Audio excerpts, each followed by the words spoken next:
வழங்குவதற்காக நான் கார்த்திகா கண்ணன், நான் ஆர் தேவப்பிரியன். தொடர்ந்து செய்திகளை பார்க்கலாம். காவிரி டெல்டாவை பாதுகாக்கப்பட்ட வேளாண் மண்டலமாக வகை செய்யும் சட்ட மசோதாவுக்கு தமிழக அமைச்சரவை ஒப்புதல் அளித்துள்ளது. இது குறித்த சட்ட நடவடிக்கைகளை மேற்கொள்ள முதலமைச்சர் தலைமையில் குழு அமைக்கவும் அமைச்சரவையில் ஒப்புதல் அளிக்கப்பட்டது.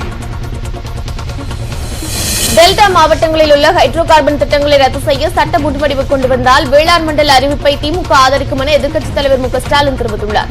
பேரவையில் பேசிய ஸ்டாலின் ஹைட்ரோ கார்பன் திட்டம் குறித்து முழுமையாக தெரிவிக்காதது ஏன் என கேள்வி எழுப்பினார். அதற்கு விரைவில் நல்ல செய்தி வரும் என்று முதலமைச்சர் பதிலளித்துள்ளார். தமிழக சட்டப்பேரவையின் பட்ஜெட் கூட்டத்தொடர் இன்றுடன் நிறைவடைகிறது. பட்ஜெட் மீதான விவாதங்களுக்கு ஓ பன்னீர்செல்வம் இன்று பதிலளிக்கிறார். இதேபோல மானிய கோரிக்கை மீதான விவாதங்களும் நடைபெற உள்ளன. குடியுரிமை திருத்த சட்டத்திற்கு எதிராக சென்னையில் இஸ்லாமிய அமைப்புகள் சார்பில் தடையை மீறி சட்டப்பேரவையை நோக்கி பேரணி நடைபெற்றது. இது தொடர்பாக சட்டத்திற்கு புறம்பாக கூட்டம் கூடியதாக கூறி ஜவாஹருல்லா, தமிமுன் அன்சாரி, அபுபக்கர், வேல்முருகன், வன்னியரசு உட்பட 20,000 பேர் மீது வழக்கு பதிவு செய்யப்பட்டிருக்கிறது.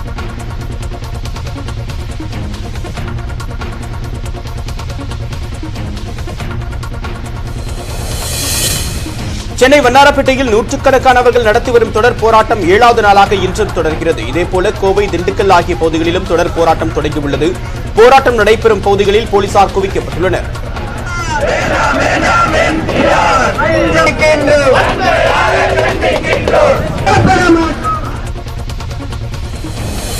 சசிகலாவின் பினாமி பெயரில் 148 கோடி ரூபாய் பரிவர்த்தனை நடந்ததற்கான ஆதாரங்கள் இருப்பதாக சென்னை உயர்நீதிமன்றத்தில் வருமான வரித்துறை விளக்கம் அளித்துள்ளது. 148 கோடி ரூபாய் பரிவர்த்தனை முடக்கி வைக்கப்பட்டதை எதிர்த்து 5 பேர் தொடர்ந்த வழக்கின் விசாரணையின் போது நவீன் பாலாஜி என்பவரின் குடும்பத்தினருக்கும் சசிகலாவுக்கும் இடையே ஒப்பந்தம் கையெழுத்தாகியுள்ளதாக வருமான வரித்துறை தெரிவித்துள்ளது.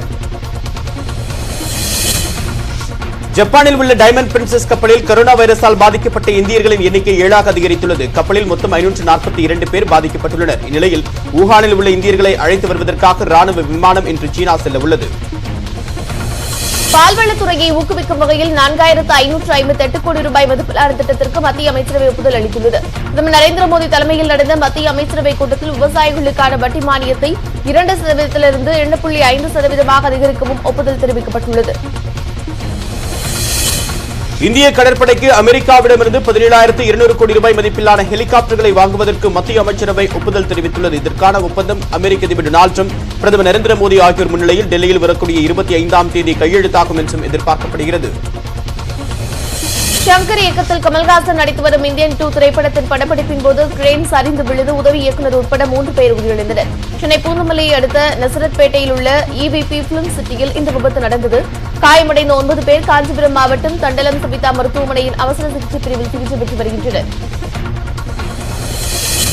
இந்தியன் 2 படப்பிடிப்பின் தள விபத்தில் உயிரிழந்தவர்களின் குடும்பத்தினருக்கு தயாரிப்பு நிறுவனமான லைகா புரொடக்ஷன்ஸ் நிர்வாகத்தினர் மற்றும் நடிகர் கமல்ஹாசன் ஆகியோர் ட்விட்டரில் இரங்கல் தெரிவித்துள்ளனர். காயமடைந்தவர்களை நேரில் பார்த்ததாக கூறியுள்ள கமல்ஹாசன் மருத்துவர்களிடமும் பேசியதாக தெரிவித்துள்ளார். இந்தியன் 2 படப்பிடிப்பு தளத்தில் நடந்த விபத்து குறித்து நசரத்பேட்டை போலீசார் விசாரணை நடத்தி வருகின்றனர். முதற்கட்ட விசாரணையில் ராட்சத கிரேனை ஓட்டுநர் இயக்கிய போது எதிர்பாராத விதமாக கிரேன் சரிந்து விழுந்து விபத்திற்குள்ளானதாக கூறப்படுகிறது. திருப்பூர் மற்றும் சேலம் மாவட்டத்தின் இருவேறு பகுதிகளில் நடைபெற்ற சாலை விபத்துகளில் 18 பேர் உயிரிழந்தனர். அவிநாசி அருகே பேருந்து மீது கண்டெய்னர் லாரி மோதி 12 பேர் உயிரிழந்தனர். இதேபோல சேலம் மாவட்டம் தீவெட்டிப்பட்டி அருகே மினி பேருந்து, ஆம்னி பேருந்து மோதி 6 பேர் உயிரிழந்தனர். கீழடியில் 6ஆம் கட்ட அகழாய்வு பணிகளை காணொலி மூலம் முதலமைச்சர் எடப்பாடி பழனிசாமி துவக்கி வைத்தார். சென்னை தலைமைச் செயலகத்தில் இந்த நிகழ்ச்சி நடைபெற்றது. 6ஆம் கட்ட அகழாய்வு பணிகள் கீழடி, கொந்தகை, அகரம், மணலூர் ஆகிய இடங்களில் நடைபெற உள்ளன.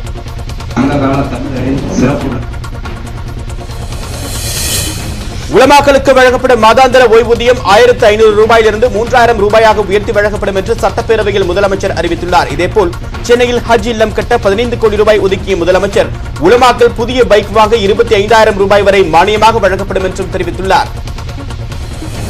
ஆண்கள் கருத்தடை சிகிச்சை செய்ய முன்வர வேண்டும் என சுகாதாரத்துறை அமைச்சர் விஜயபாஸ்கர் வேண்டுகோள் விடுத்துள்ளார். சட்டப்பேரவையில் பேசிய அவர் ஆண்களுக்கு கத்தியின்றி எந்தவித தழும்புமின்றி 2 மணி நேரத்தில் கருத்தடை சிகிச்சை செய்யப்படுவதாக குறிப்பிட்டார். ஆண்டுக்கு 2 லட்சம் பெண்களுக்கு கருத்தடை சிகிச்சை செய்யப்பட்டு வருவதாகவும் அமைச்சர் புள்ளி விவரங்களை வெளியிட்டார். அமைதியாக உள்ள இஸ்லாமியர்களிடம் குழப்பத்தை ஏற்படுத்தி போராட்டத்தை திமுக தூண்டிவிடுவதாக முன்னாள் மத்திய அமைச்சரும் பாஜக மூத்த தலைவருமான பொன் ராதாகிருஷ்ணன் கூறினார். மதுரை அரசு விருந்தினர் மாளிகையில் செய்தியாளர்களிடம் பேசிய அவர் RS பாரதியின் அவதூறு பேச்சுக்கு மு க ஸ்டாலின் மன்னிப்பு கேட்க வேண்டும் என்றும் வலியுறுத்தினார். TNPSC Group 2A தேர்வு முறைகேடு தொடர்பாக இடைத்தரகர் ஜெயக்குமார், TNPSC ஊழியர் ஓம்காந்தன் ஆகியோரை 6 நாட்கள் காவலில் எடுத்து விசாரிக்க CBCID காவல்துறைக்கு சைதாப்பேட்டை நீதிமன்றம் அனுமதி வழங்கியுள்ளது. விசாரணையின் போது தங்களை கண்ணை கட்டி மதுரைக்கு அழைத்துச் சென்று மிரட்டி வாக்குமூலம் வாங்கியதாக 2 பேரும் தெரிவித்தனர். இதற்கு நீதிபதி கண்டனம் தெரிவித்தார். சிதம்பரத்தில் 39ஆம் ஆண்டு நாட்டியாஞ்சலி விழா தொடங்கியுள்ளது. வரும் 23ஆம் தேதி வரை 5 நாட்களுக்கு நடைபெறும் இந்த நிகழ்ச்சியில் உலகின் பல்வேறு பகுதிகளைச் சேர்ந்த நடன கலைஞர்கள் கலந்து கொண்டுள்ளனர். தொடக்க நிகழ்ச்சியில் பரதம், குச்சிப்புடி, ஒடிசி உட்பட பல்வேறு நாட்டிய நிகழ்ச்சிகள் நடைபெற்றன.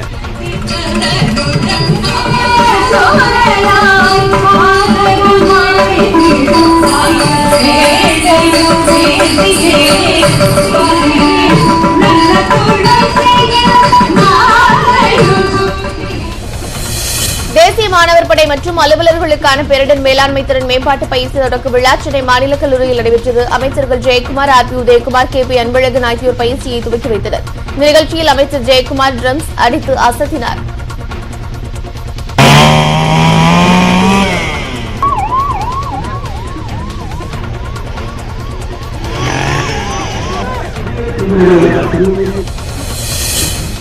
விருதுநகர் மாவட்டம் சாத்தூர் அருகே பட்டாசு ஆலையில் ஏற்பட்ட வெடிவிபத்தில் சிக்கி 2 பேர் உயிரிழந்தனர். விபத்தில் காயமடைந்த 6 பேர் சிகிச்சைக்காக மருத்துவமனையில் அனுமதிக்கப்பட்டனர்.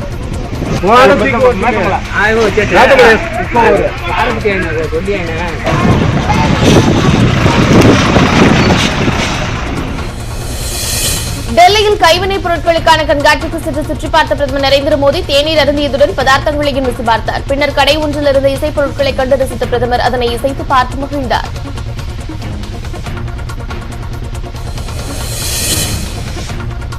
டெல்லி முதலமைச்சராக 3வது முறை பதவியேற்றுள்ள அரவிந்த் கெஜ்ரிவால் உள்துறை அமைச்சர் அமித்ஷாவை சந்தித்து பேசினார்.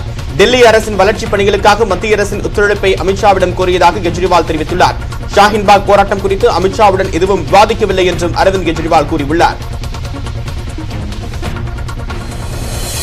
அசாம் மாநிலத்தில் வசந்த கால திருவிழா கோலாகலமாக கொண்டாடப்பட்டது. நெல் சாகுபடியை தொடங்குவதற்கு முன்பாக இந்த விழாவை கொண்டாடிய அசாம் மக்கள் ஆட்டம் பாட்டத்துடன் தங்களது இஷ்ட தெய்வங்களை வழிபட்டனர்.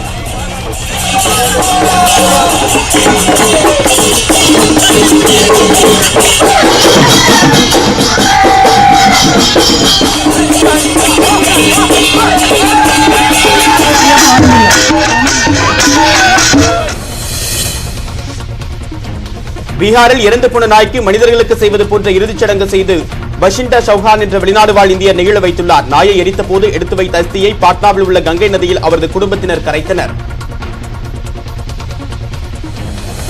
ஒடிஷா கோபால்பூர் பகுதி மீனவர்கள் ஆழ்கடலுக்கு மீன்பிடிக்க சென்றபோது அரிய வகை சுறா வலையில் சிக்கியது. வலையில் சிக்கிய சுறாவை கரைக்கு கொண்டு வந்த மீனவர்கள் மீண்டும் அதனை கடலுக்குள் விட்டனர்.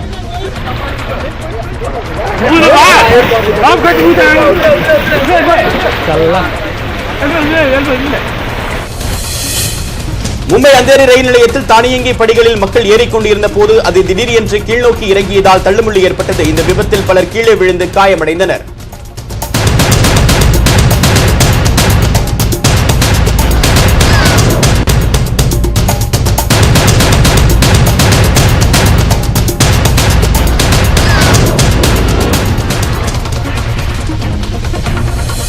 சத்தீஸ்கர் மக்களின் கலை கலாச்சார திருவிழா மகாராஷ்டிரா மாநிலம் நாக்பூரில் வழக்கமான உற்சாகத்துடன் நடைபெற்றது. நாக்பூரில் சத்தீஸ்கர் மக்கள் அதிக அளவில் வசித்து வருகின்றனர். அவர்கள் இணைந்து கொண்டாடிய 3 நாள் திருவிழாவை ஏராளமான மக்கள் கண்டுகளித்தனர்.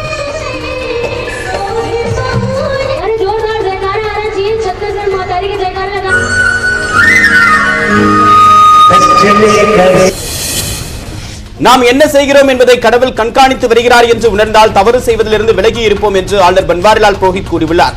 திருச்சி தேசிய கல்லூரியில் ஞானோத்சவ் 2020 என்கிற தலைப்பில் 2 நாட்கள் கல்வியியல் மாநாடு தொடங்கியது. இந்த மாநாட்டை தமிழக ஆளுநர் பன்வாரிலால் புரோஹித் தொடங்கி வைத்தார். தைப்பூச திருவிழாவை முன்னிட்டு பழனி தண்டாயுதபாணி கோவிலில் வைக்கப்பட்ட உண்டியல் 20 நாட்களில் நிரம்பியது. முதல் நாள் எண்ணிக்கையில் 2,90,00,000 ரூபாய் கிடைத்தது. உண்டியலிலிருந்து 725 கிராம் தங்கம் மற்றும் 21,847 கிராம் வெள்ளிப் பொருட்கள் கிடைத்தன.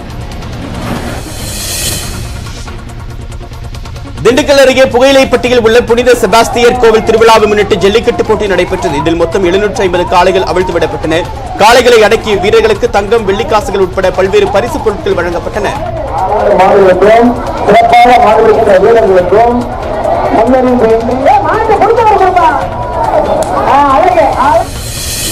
கன்னியாகுமரி மாவட்டம் குளச்சல் அருகே பெண் ஒருவருக்காக 2 காதலர்கள் கட்டி புரண்டு சண்டை போட்டுக் கொண்டனர். இப்பகுதியைச் சேர்ந்த ஆஸ்மி என்பவர் நஜீன் என்பவரை முதலில் காதலித்து பின்னர் உறவை முறித்துக் கொண்டு ரசிபனை காதலித்ததாக கூறப்படுகிறது. இதனால் வாக்குவாதத்தில் ஈடுபட்டு 2 இளைஞர்கள் மோதிக்கொண்டனர்.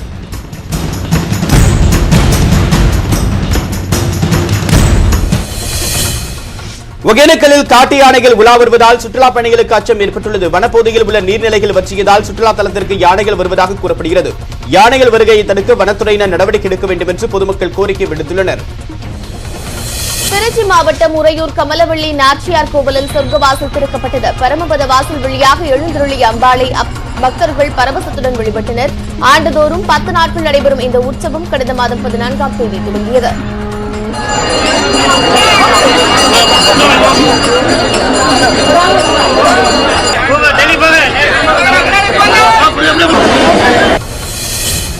சேலம் அருகே மது குடிக்க பணம் இல்லாததால் ஏடிஎம் எந்திரத்தை உடைத்து கொள்ளை முயற்சியில் ஈடுபட்ட பட்டதாரி இளைஞரை போலீசார் கைது செய்தனர். கைதான கார்த்திக் ராஜிடம் நடத்தப்பட்ட விசாரணையில் பணத்தை எடுத்துக்கொண்டு வெளியூர் சென்று மகிழ்ச்சியாக இருக்க திட்டமிட்டது தெரியவந்தது.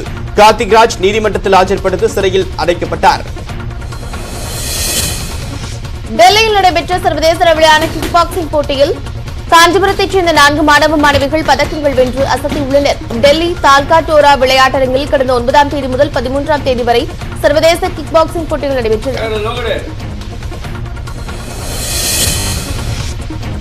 கிரீஸ் நாட்டின் ஒலிம்பஸ் மலைப்பகுதியில் அந்நாட்டு ராணுவத்துடன் இணைந்து அமெரிக்க விமானப்படை வீரர்கள் ஒத்திகையில் ஈடுபட்டனர். இரு நாடுகளுக்கும் இடையே பாதுகாப்பு உடன்படிக்கை கையெழுத்தானதை முன்னிட்டு இந்த ஒத்திகை நடைபெற்றது.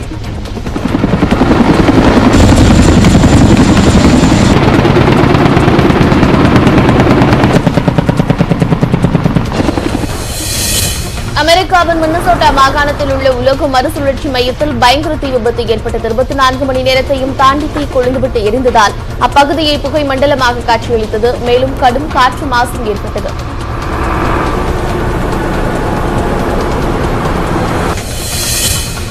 உள்நாட்டுப் போரால் பேரழிவை சந்தித்த சிரியாவின் அலெப்போ மாகாணத்தில் உள்ள சர்வதேச விமான நிலையம் 8 ஆண்டுகளுக்கு பிறகு தற்போது மீண்டும் திறக்கப்பட்டுள்ளது. தலைநகர் டமாஸ்கஸில் இருந்து வந்த பயணிகள் விமானத்திற்கு உற்சாக வரவேற்பும் அளிக்கப்பட்டது.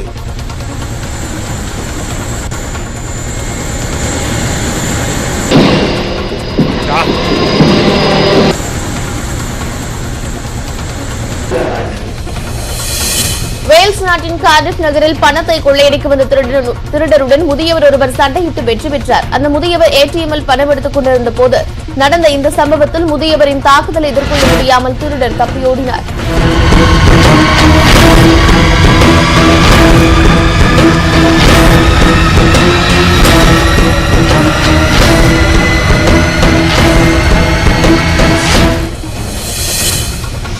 ஆஸ்திரேலியாவில் நிகழ்ந்த விமான விபத்தில் 4 பேர் உயிரிழந்தனர். தென்கிழக்கு ஆஸ்திரேலியாவில் பறந்து கொண்டிருந்த 2 சிறிய ரக விமானங்கள் சாலையில் பேருந்து மோதிக்கொள்வது போல் எதிர்பாராத விதமாக வானில் மோதின.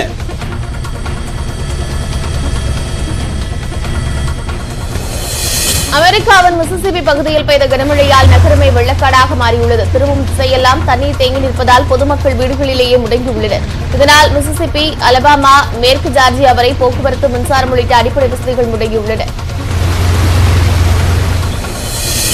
2020 தமிழ்நாடு பிரீமியர் லீக் கிரிக்கெட் தொடரில் தூத்துக்குடி, காரைக்குடி அணிகளுக்கு பதிலாக சேலம் மற்றும் திருப்பூர் அணிகள் புதிதாக இடம்பெற்றுள்ளன. வரும் ஜூன் 10ஆம் தேதி முதல் ஜூலை 12ஆம் தேதி வரை நடைபெறவுள்ள தொடரில் பங்கேற்கும் வீரர்களுக்கான ஏலத்தில் கலந்து கொள்ள 633 பேர் பதிவு செய்துள்ளனர்.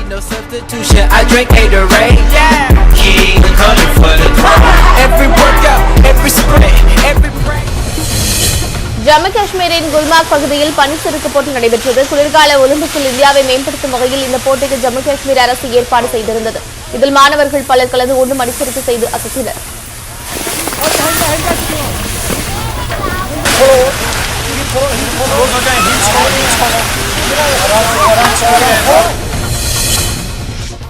டெஸ்ட் போட்டியில் அதிக ரன்கள் குவித்த இந்திய வீரர்கள் பட்டியலில் கங்குலியை பின்னுக்கு தள்ள விராட் கோலிக்கு இன்னும் 11 ரன்களே தேவைப்படுகிறது.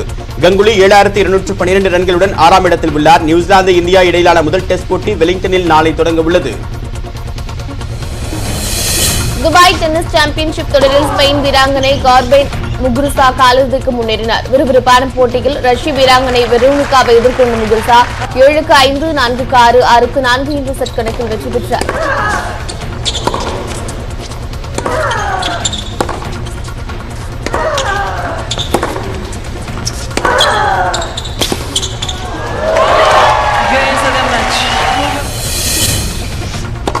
துபாய் டென்னிஸ் சாம்பியன்ஷிப்பின் மற்றொரு போட்டியில் செக் குடியரசு வீராங்கனை கேரலினா பிரான்சின் கிறிஸ்டினாவை எதிர்கொண்டார். இந்த போட்டியில் கேரலினாவை 6-1, 6-2 என்ற நெட் செட் கணக்கில் எளிதாக வெற்றி பெற்று காலிறுதிக்கு தகுதி பெற்றார்.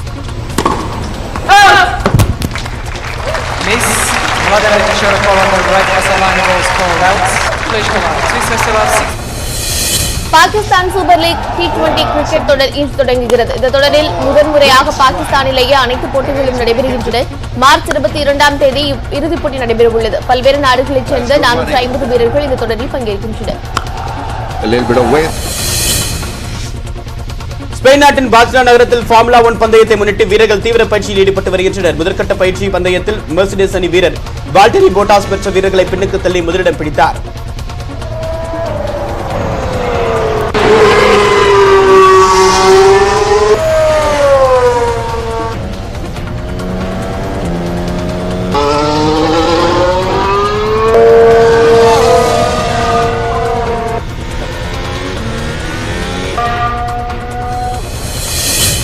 நடைபெற்று வரும் பார்சிலோனா மாஸ்டர்ஸ் பேட்மிண்டன் தொடரில் சாய்னா நேவால் மற்றும் ஸ்ரீகாந்த் ஒற்றையர் பிரிவுகளில் 2வது சுற்றுக்கு முன்னேறினர். ஜெர்மனியின் ஓனிலியை எதிர்கொண்ட சாய்னா நேவால் 21-16, 21-14 என்ற தேசிய கணக்கில் வெற்றி பெற்றார்.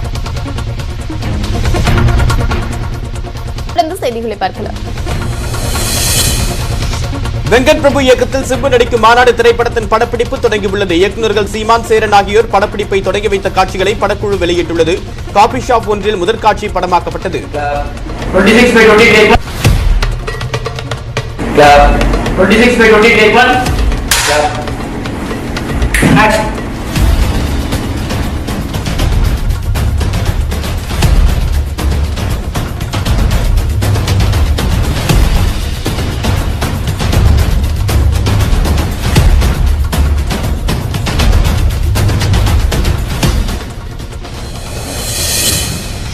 கார்த்திக் சுப்ராஜ் இயக்கத்தில் தனுஷ் நடித்திருக்கும் திரைப்படத்திற்கு ஜகமே தந்திரம் என பெயரிடப்பட்டுள்ளது. இதில் தனுஷுக்கு ஜோடியாக ஐஸ்வர்யா லட்சுமி நடித்துள்ளார். மே 1ஆம் தேதி திரைக்கு வரும் இப்படத்தின் மோஷன் போஸ்டரை படக்குழு வெளியிட்டுள்ளது.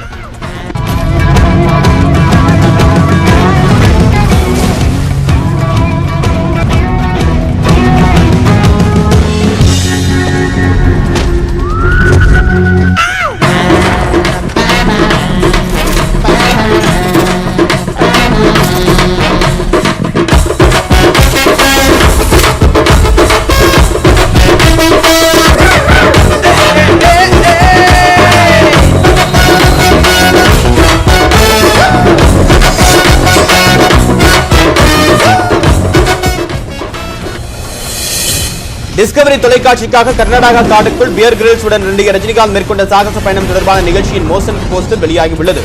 இது குறித்து ட்விட்டரில் பதிவிட்டுள்ள பியர் கிரில்ஸின் ரஜினியுடன் பணியாற்றியது சிறப்பானது என்று தெரிவித்துள்ளார்.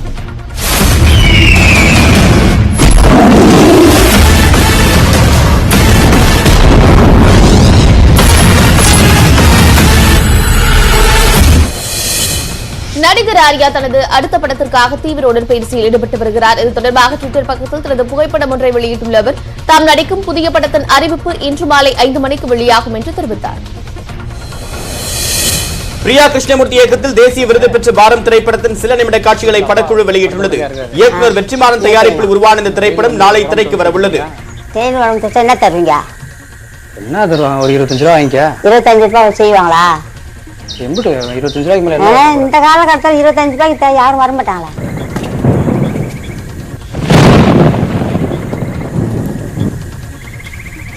சரி, ஒரு 35 ரூபாய் வாங்கிக்க. 35 ரூபாய்க்கு வர மாட்டாங்க.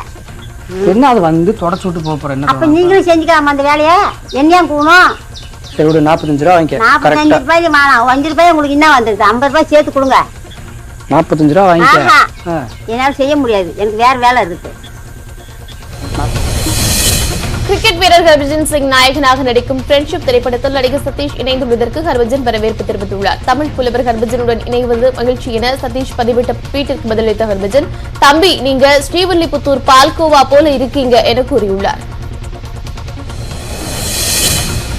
வினோத் இயக்கும் வலிமை படத்தின் படப்பிடிப்பின் போது பைக் சேசிங் காட்சி நடிகர் அஜித்துக்கு காயம் ஏற்பட்டதாக தகவல் வெளியாகியது. இந்த செய்தியை அறிந்த அஜித் ரசிகர்கள் தங்களது அன்பை வெளிப்படுத்தும் வகையில் கெட் வெல் சூன் தல என்ற ஹேஷ்டாகில் அன்பை பொழிந்து வருகின்றனர். ரஜினி கமல் இணைய வேண்டும் என தாம் தெரிவித்த கருத்துக்காக வருந்துவதாக இயக்குநரும் நடிகர் விஜயின் தந்தையுமான எஸ். ஏ. சந்திரசேகர் தெரிவித்துள்ளார். ரஜினி கமல் இருவரில் ஒருவர் தொடர்ந்து தமிழ் விரோத கருத்தை பேசி வருவதாகவும் மற்றொருவர் அதை அமைதியாக வேடிக்கை பார்ப்பதாகவும் அவர் கூறியுள்ளார். எஸ். ஏ. சந்திரசேகரின் விரிவான பேட்டியை இன்று பிற்பகல் 12:30 மணிக்கு ஒளிபரப்பாகும் வெல்லும் செல் நிகழ்ச்சியில் பார்க்கலாம். லண்டன் கிங்ஸ் மருத்துவமனையில் பெண் ஒருவரின் மூளையில் உள்ள கட்டியை அகற்றுவதற்கான அறுவை சிகிச்சையின் போது அவர் வயலின் வாசித்து வினோத நிகழ்வு நடைபெற்றுள்ளது. நுட்பமான கை அசைவுகளையும் ஒருங்கிணைப்பையும் கட்டுப்படுத்தும் மூளையின் பாகங்கள் நன்றாக உள்ளதா என்பதை அறிய மருத்துவர்களே அவரை வயலின் வாசிக்க அனுமதித்தனர்.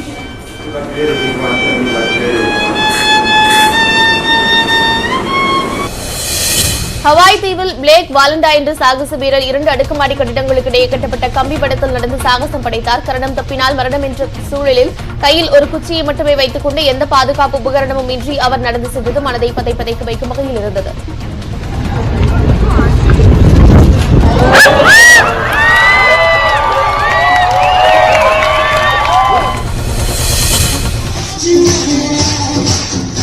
வெல்ஸ்மன் நிறுவனத்தின் இந்திய தலைமை செயல் அதிகாரி தீபாவளி கோயங்கா தன்னுடைய அலுவலக ஊழியர்களுடன் நடனமாடிய வீடியோவை வெளியிட்டுள்ளார். மகிழ்ச்சியான பணிச்சூழலை உருவாக்க மற்ற நிறுவனங்களும் இதை கடைபிடிக்க வேண்டும் என்று அவர் வலியுறுத்தியுள்ளார். தாங்களும் இதை கடைபிடிப்பதாக அதானி குழும தலைவர் கௌதம் அதானி கூறியுள்ளார்.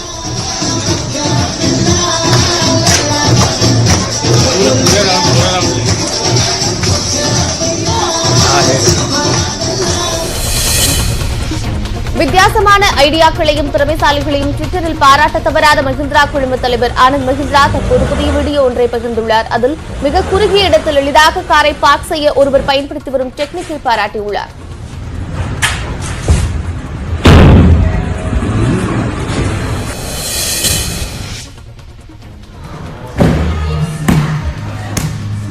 அமெரிக்காவை சேர்ந்த நிக்கோல் கிளமென்ஸ் என்ற ஆசிரியர் ஜிம்னாஸ்டிக் செய்யும் வீடியோவிற்கு இணையத்தில் பாராட்டு குவிந்து வருகிறது. வீடியோவுடன் அவர் வெளியிட்ட ட்வீட்டில் 14 வயதிற்கும் போது செய்ய தயங்கிய சாகசங்களை 38 வயதான ஒரு தாயாக ஆசிரியையாக உள்ள போது செய்வதாக கூறியுள்ளார்.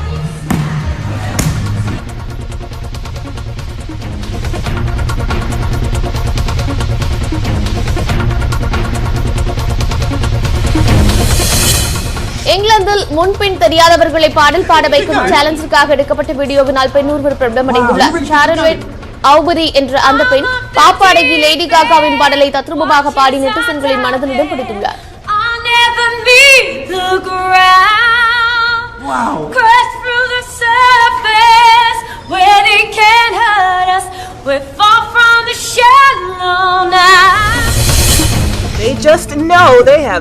இருவேறு விலங்கினங்கள் நட்பு பாராட்டுவது பொதுவாகவே மனதை கவரும் வகையில் இருக்கும். இந்நிலையில் பிறக்கும்போது ஏற்பட்ட குறைபாட்டால் பறக்க முடியாத புறா ஒன்றும் வளர்ச்சியின்றி நடக்க முடியாத நாய் ஒன்றும் நட்பாக இருக்கும் வீடியோ இணையவாசிகளை வெகுவாக கவர்ந்துள்ளது.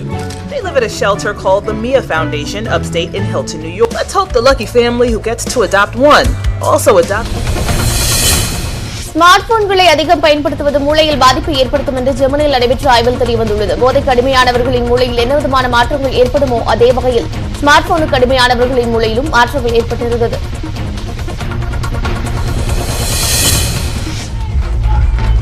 மனிதர்கள் போலவே பேசும் திறன் கொண்டு வடிவமைக்கப்பட்ட சோஃபியா என்ற ரோபோவுடன் மருத்துவர்கள் மற்றும் பொறியாளர்கள் கலந்துரையாடினர். கொல்கத்தாவில் நடைபெற்ற சிறப்பு நிகழ்ச்சியில் கல்வியாளர்கள் கேட்ட கேள்விகளுக்கு அசத்தலாக சோஃபியா ரோபோ பதிலளித்தது.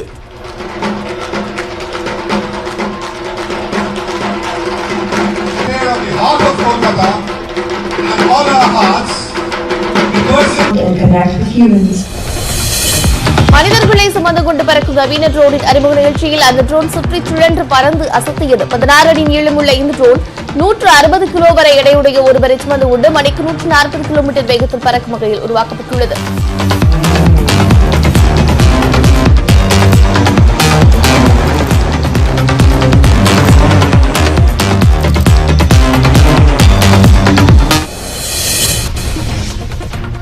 மிகவும் எதிர்பார்க்கப்படும் apple iPhone SE2 model March 31ஆம் தேதி அறிமுகப்படுத்தப்படுகிறது. குறைந்த விலையில் விற்பனைக்கு வரும் என்று கருதப்படும் இந்த ஸ்மார்ட் போனின் விலை 28,600 ரூபாயாக இருக்கலாம் என்றும் கருதப்படுகிறது.